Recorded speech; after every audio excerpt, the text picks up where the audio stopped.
Hello guys. Some months ago I found this book in on the streets, and it was in English. So yeah, I started reading many months ago, and I haven't finished yet because I can't keep reading after a certain part because I don't want the book to end. You know what I mean? Like, yeah, I realized I lost the page that I was in right now while recording this, but I think I can find it out because I remember the name of the chapter. Let me search this chapter. I mean, I've had many remarkable parts of the book that got me stuck for a long time because, like, I was not ready to go further because some parts of the book touched me so much. I don't know, like, I guess I don't know. It's a very nice book, I think. And I don't want it to be over, but I'm almost at the end, and I'm like, every time I get it in my hands, I just reread this chapter over and over again, and I'm not ready to go to the other chapter because it's getting closer to the end. And I don't know, like, I don't want this book to end because this book is shaping my my personality. I don't know, like, in times of when I'm bad, I like to read this book. It's giving me hope about life. I don't know. And it's really funny how I found the book in a very weird moment of my life, and it's helping me a lot. It's my companion during this experience, during this journey. And yeah, I've marked a lot of things that caught my attention, and I wanted to read this book. Like, I want to read this specific chapter out loud, and for you guys, I guess it's, yeah, I think, like, I'm not having a great day, so I thought, why not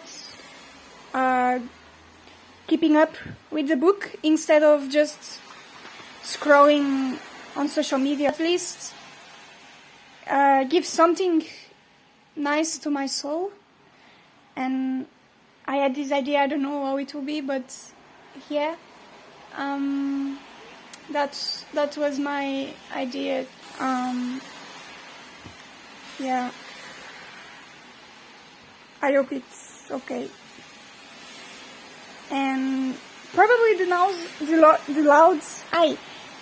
noises from the window are too loud, and I'm sorry about that, but it's too warm in this room, so I will try my best.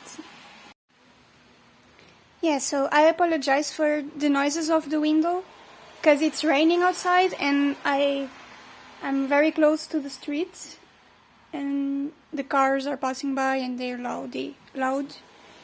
But yeah, sorry about that. I hope it doesn't affect much the video and the reading.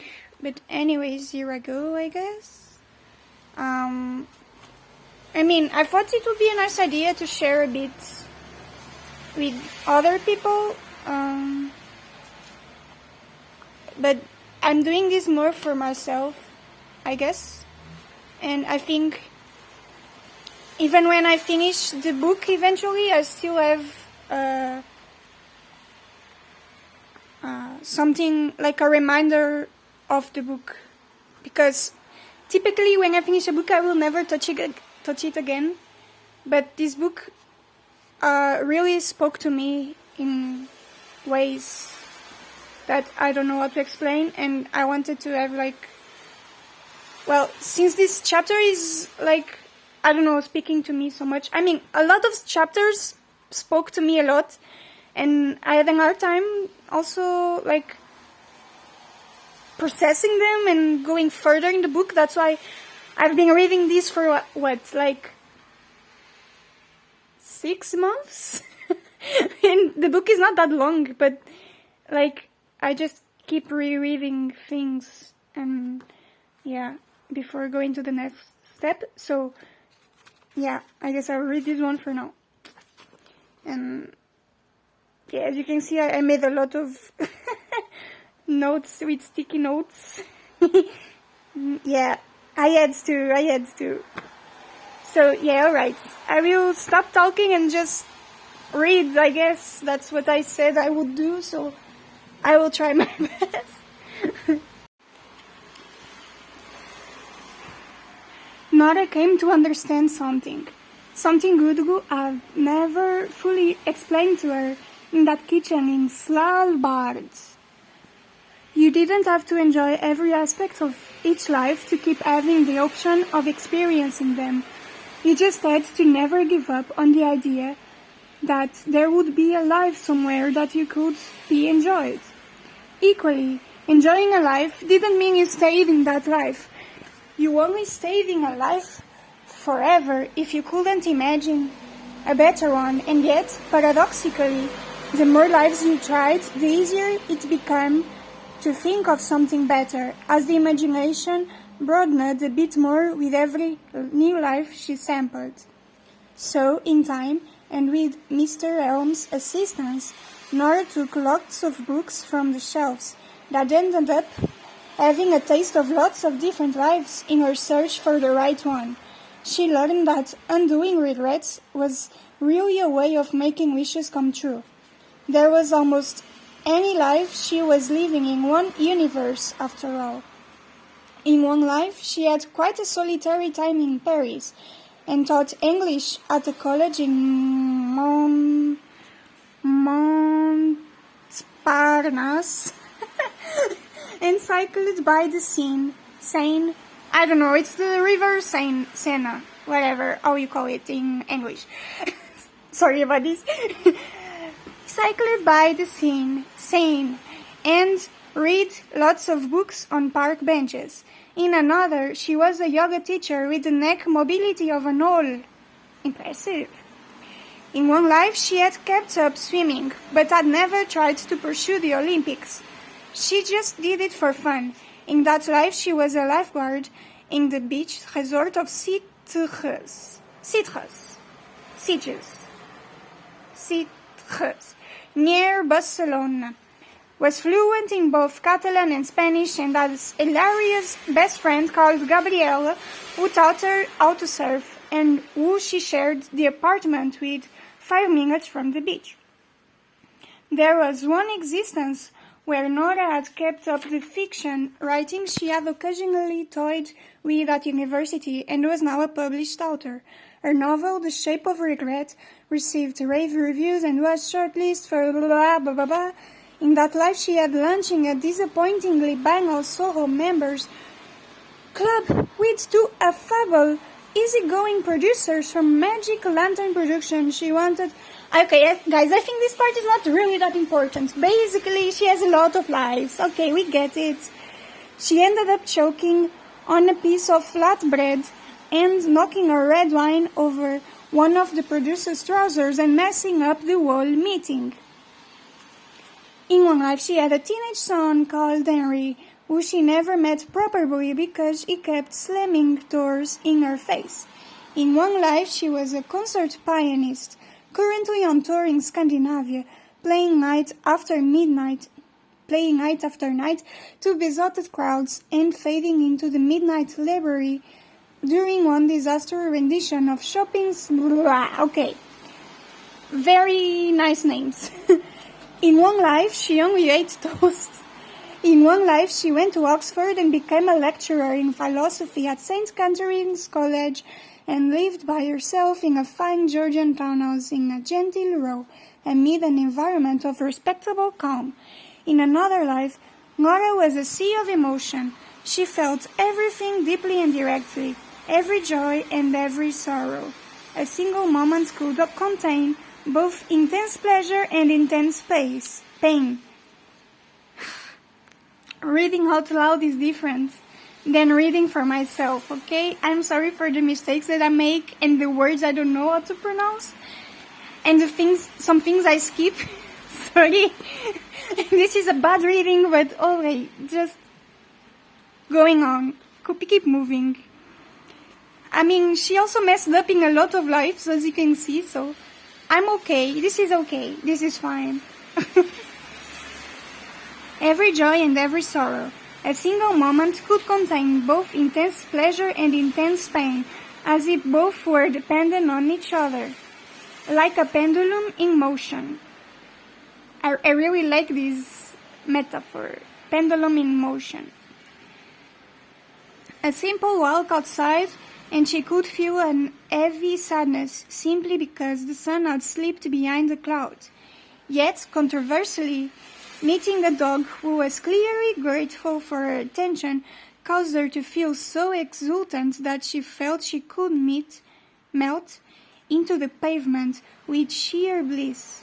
In that life, she had a book of Emily Dickinson poems behind her bed, and she had a playlist called Extreme States of Euphoria, and another one called The Glue to Fix Me When I Am Broken. In one life, she was a travel vlogger who had a lot of YouTube subscribers. Okay, I'll try it. 1,750,000 YouTube subscribers, and almost as many people following her on Instagram. And their most popular video was one where she fell off a gondola in Venice.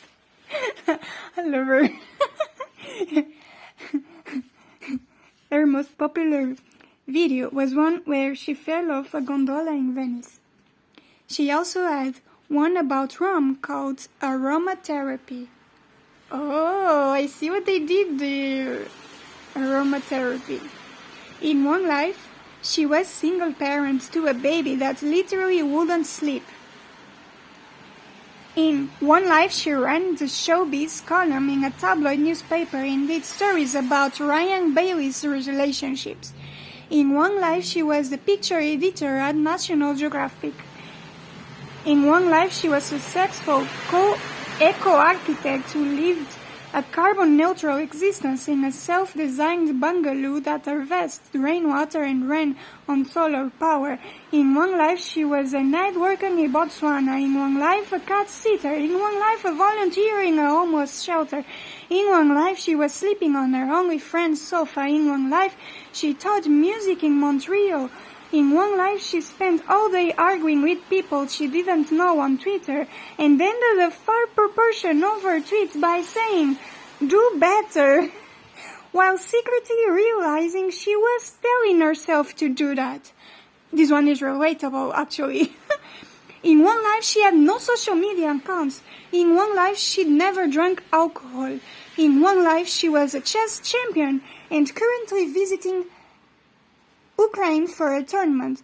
In one life, she was married to a minor royal and dated every minute. In one life, her Facebook and Instagram only contained quotes from Rumi and Lao Tzu. In one life, she was on to her third husband and already bored. In one life, she was a vegan power lifter. In one life, she was traveling around South America and caught up an earthquake in Chile. In one life, she had a friend called Becky who said, "Oh, what larks," whenever anything good was happening. In one life, she met Hugo yet again, diving off the Corsican coast, and they talked quantum mechanics and got drunk together at a beachside bar until Hugo slipped away out of that life mid-sentence, so Nora was left talking to a blank Hugo who was trying to remember her name. In some lives, Nora attracted a lot of attention. In some lives, she attracted none.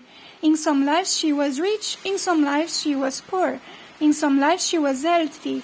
In some lives, she couldn't climb the stairs without getting out of breath. Not bread. It's breath. In some lives, she was in a relationship. In others, she was solo. In many, she was somewhere in between. In some lives she was a mother, but in the most she wasn't.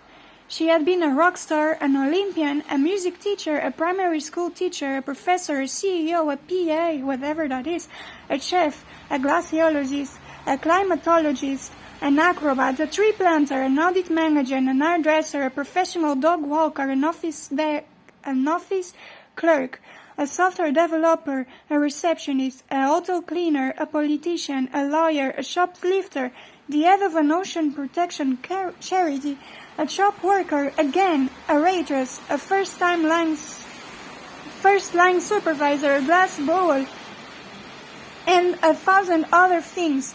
She'd had horrendous commutes in cars, on buses, in trains, on ferries, on bike, on foot. She'd had emails and emails and emails. She'd had a 53-year-old boss with halitosis touch her leg under her table and text her photos of his penis. She'd had colleagues who lied about her, and colleagues who loved her, and mainly colleagues who were entirely indifferent to her. In many lives she chose not to work, and in some she didn't choose not to work, but still couldn't find any. In some lives she smashed through the glass ceiling, and in some lives she polished it. She had been excessively over and underqualified. She had slept brilliantly, and she didn't even take ibuprofen. No, sorry, I skipped a line.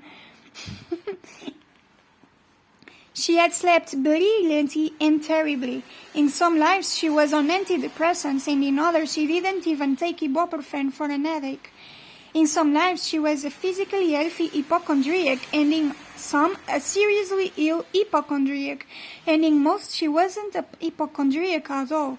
There was a life where she had chronic fatigue, a life where she had cancer, a life where she suffered herniated disc and broken her ribs in a car accident. There had, in short, been a lot of lives, and among those lives she had laughed and cried and felt calm and terrified and everything in between.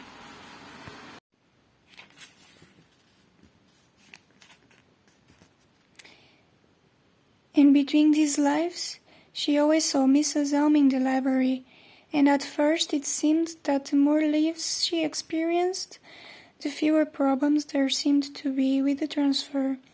The library never felt like it was on the brink, or clambering, or falling apart, or at risk of disappearing completely. The lights didn't even flicker, through many of the changeovers.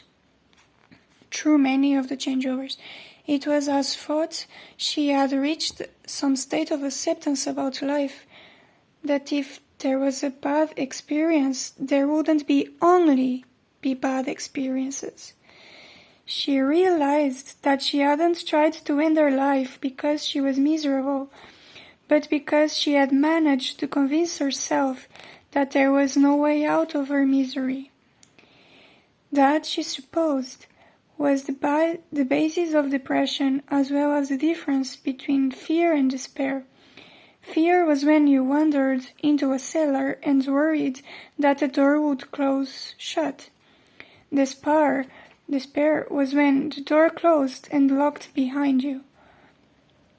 But with every life, she saw that metaphorical door widen a little further as she grew better at using her imagination. Sometimes she was in a life for less than a minute, while in others she was there for days or weeks. It seemed the more lives she lived, the harder it was to feel at home anywhere.